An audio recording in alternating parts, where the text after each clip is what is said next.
In the last 48 hours, the European Central Bank held rates steady, and the euro started acting like a policy lever again. Here is the number that matters right now. ECB officials are openly talking about a significant euro appreciation, triggering a response. By the end, you will know 3 signals to track and exactly where to find them. Start with what happened.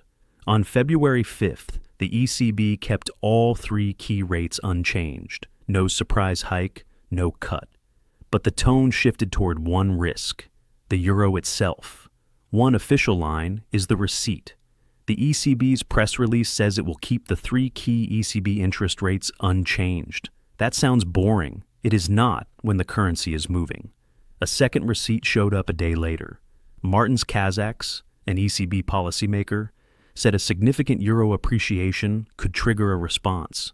That is not a promise. It is a warning label. Here is the simple setup. Europe is trying to land inflation at target. If the euro rises fast, imported prices fall. Energy, goods, even inputs for factories get cheaper. That pushes inflation down with a lag.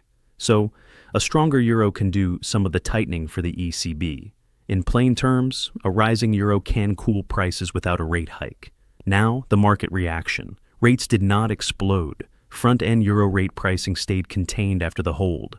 FX did the talking. The euro stayed firm because the dollar softened at moments and because Europe did not sound panicked.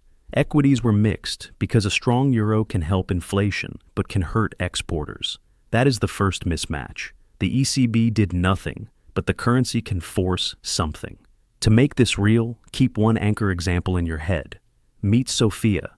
She runs a mid-size furniture importer in Spain. She buys wood panels and hardware priced in dollars. When the euro strengthens, her costs fall in euros. She can keep prices stable or rebuild margin. Right now, Sophia is a tiny version of the ECB problem. Cheaper imports help her. They also cool inflation. And if inflation cools too far, the ECB gets pressure to ease. Here is the mechanism chain in 3 steps. Step 1, the dollar weakens, or Europe looks relatively stable, so the euro rises. Step 2, euro strength lowers the euro price of imported goods and energy. Step 3, lower import prices feed into inflation prints, then wage talks, then policy expectations. Put simply, the euro can become a stealth rate hike. Now, 2 common misreads show up here. The first is, central banks do not care about FX. They do not target a level, but they absolutely care about what FX does to inflation. That is why you are hearing officials speak in conditional language about a sharp move. The second misread is, a strong currency is always bullish. Sometimes it is, but if it crushes inflation and forces cuts, the story flips into growth anxiety. So, what matters is speed and context. A slow grind higher is easier to tolerate. A fast jump is what triggers talk of a response. Let's widen the lens across assets. If euro strength is disinflationary, euro area inflation expectations can drift lower. If that happens, front-end rates can price more cuts. At the same time, a stronger euro can push European exporters' earnings down in euro terms, which can weigh on equities. Credit spreads usually react later, unless growth fears spread. In plain terms, the euro can help shoppers and hurt some stocks. Now, bring Sophia back. If the euro rises quickly, Sophia's costs fall. She might cut prices. If enough Sophias do that, inflation falls faster. Then the ECB faces a choice. Do nothing and accept undershooting, or signal easier policy to keep expectations anchored at target. This is where timing matters. FX pass-through is not instant. It filters through import contracts, inventories, and pricing decisions. That is why the next few weeks matter more than the next few hours. There is also a trade-weighted version of this story. EURUSD is the headline, but the ECB watches the euro's broader basket. If the euro strengthens against a wide set of trading partners, the import price effect is bigger. That is why trade-weighted charts are a clean receipt shot. You can show the euro index and the inflation forecast side by side, and response does not have to mean a sudden rate cut. Most of the time, the first response is words. Officials start emphasizing downside inflation risks. They remind markets that policy is data-dependent. They may lean against aggressive tightening in financial conditions, including through FX. Put simply, The ECB can push back without touching the policy rate. The second response, if the move is persistent, is the rate path. If the currency is doing tightening, the ECB can afford to be less restrictive later. That shows up as softer guidance, then cuts arriving earlier than expected. The third response is in forecasts. If staff projections for inflation and growth shift, the market will reprice quickly. For European companies, the channel is mechanical. A stronger euro reduces the euro value of dollar revenues. It also makes European exports less competitive abroad. So, if the euro rallies while yields stay steady, equities can feel the squeeze even without a policy change. So, here are the 3 signals you will track in this story. First, EURUSD and 1-week implied volatility in euro options. You are watching for a fast euro move and a volatility spike with it. Second, euro area inflation surprises versus expectations, especially in the next prints. Downside surprises make the FX channel louder. Third, the front-end rate path, like euro OIS pricing for the next move. If the market adds cuts on euro strength, you will see it there. These 3 signals tell you if this is noise or policy relevant. Now, the stakes ladder starts small. Over the next 24 to 72 hours, the only real catalyst is communication. More ECB speakers, more headlines about currency sensitivity. In the next 2 to 6 weeks, the data prints start to settle the argument. If inflation stays sticky, euro strength is just a side plot. If inflation cools sharply, the euro becomes the driver. And if this persists, a strong euro becomes a form of tightening that the ECB did not vote for. In plain terms, the euro can make policy for them. The pressure point is inflation expectations. If market-based inflation measures drift down while the euro stays firm, the ECB will not ignore it. That is the line where this story breaks into a bigger one. Now we build the timeline forward, and we keep it factual. We will use 2 receipts, the ECB's own statement and the policymakers' warning about a rapid appreciation. Then we will test it with the 3 signals, and we will keep Sophia in the frame, because her cost math is the real economy link. Now let's turn the euro as policy idea into something you can actually test on a chart. First, the timeline. February 5, ECB holds rates. That is the anchor fact. The second anchor is the reaction function hint. On February 6, you get the message that a significant euro appreciation could trigger a response. The key point is not that the ECB is panicking. The key point is that FX just got promoted. When officials mention it, they are telling you the channel matters again. Here is how the FX channel shows up in the inflation math. Energy is the cleanest example. Even when the oil price is stable in dollars, a stronger euro lowers the euro price. That pulls down energy components in the CPI basket. Then it bleeds into transport and goods prices. And then it hits expectations, because people experience it at the pump and in bills. In plain terms, the euro can lower prices without new policy. This is where you should watch for the first proof burst on screen. Show a simple chart of EURUSD, then a second chart of euro area, inflation surprises. When EUR rises and inflation surprises skew lower, that is the story. Now, it is easy to overdo this. FX pass-through depends on what kind of move it is. If the euro rises because the dollar is weak, that is one thing. If the euro rises because Europe suddenly looks stronger than expected, that is different. One is a relative FX story. The other is a Europe growth story. This is why the trade-weighted euro matters. If the euro strengthens broadly, it is a bigger disinflation impulse. If it is mostly EURUSD, the import channel can be less clean. So here's your first common misread again, but sharper. People say, the ECB does not target FX. True, but central banks are in the business of controlling inflation. FX is one of the levers that moves inflation. So they do not target the euro, but they do react to what it does. Now, bring Sophia back, because she is the practical version of pass-through. Sophia signs contracts in dollars. She carries inventory. She sells to retailers in euros. If the euro strengthens today, she does not instantly cut prices tomorrow. She first sees it in new purchase orders. Then she prices new shipments. Then retailers decide whether to pass it on. That is the lag. Weeks to months, not hours. So the near-term market question is not, did the euro move? It is the euro moving enough, fast enough, and broadly enough to change the forecast? That is why officials use conditional language. Significant. That word matters. Now, what counts as significant in markets? You do not need a magic level. You need speed. A fast move with a volatility spike changes behavior. It changes hedging. It changes exporters' planning. It changes sentiment. This is why the first signal is EURUSD plus 1 week implied vol.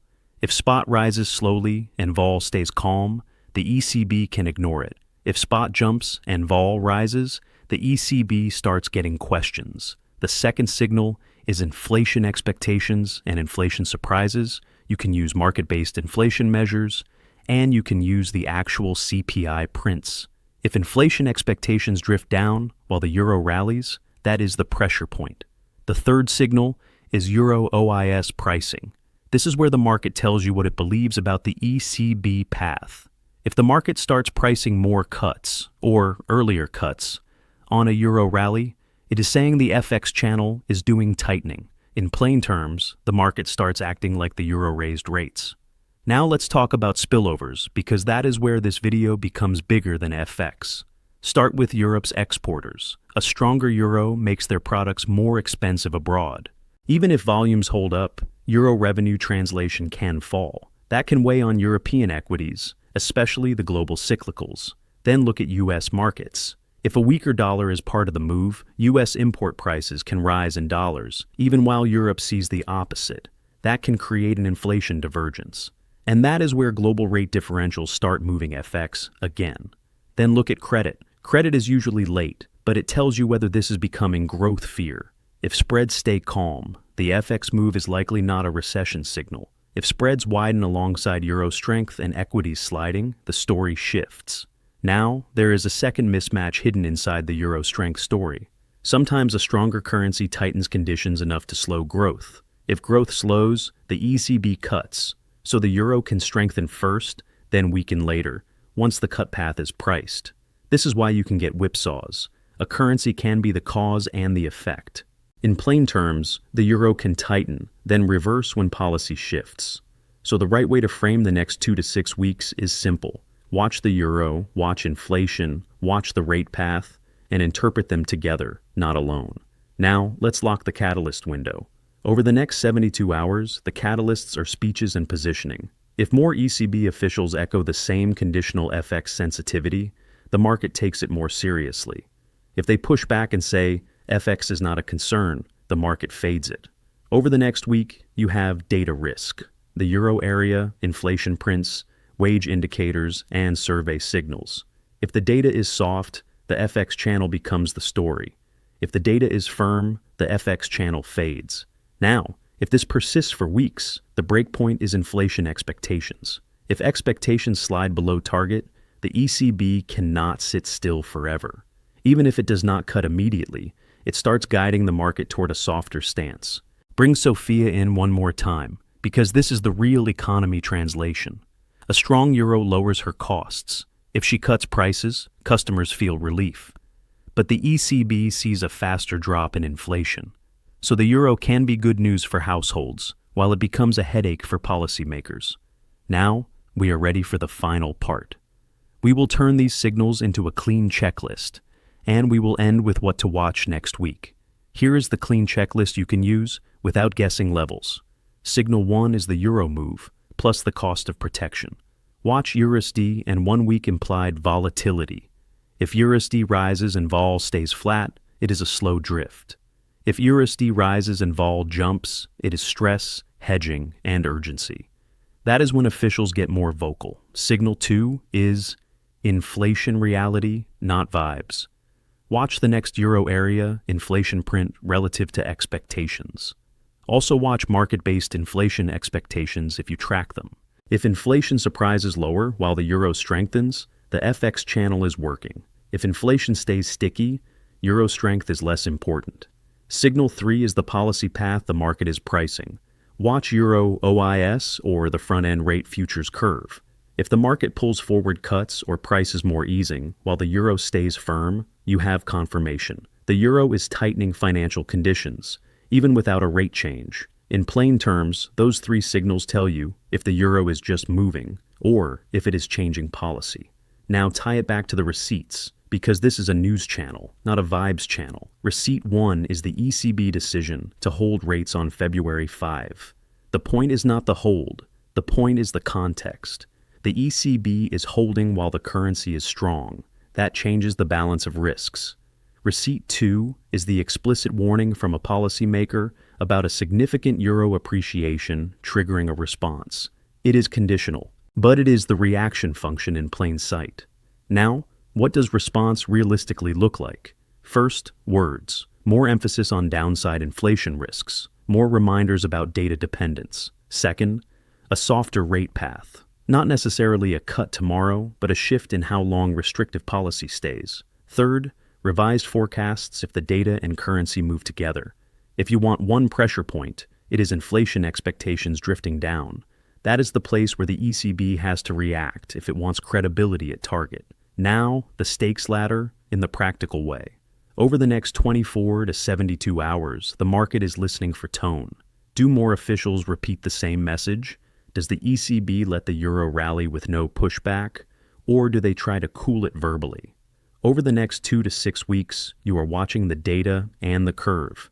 If inflation runs cooler and the front end prices more cuts, the euro story gets bigger. If inflation stays firm, the euro is just a side variable.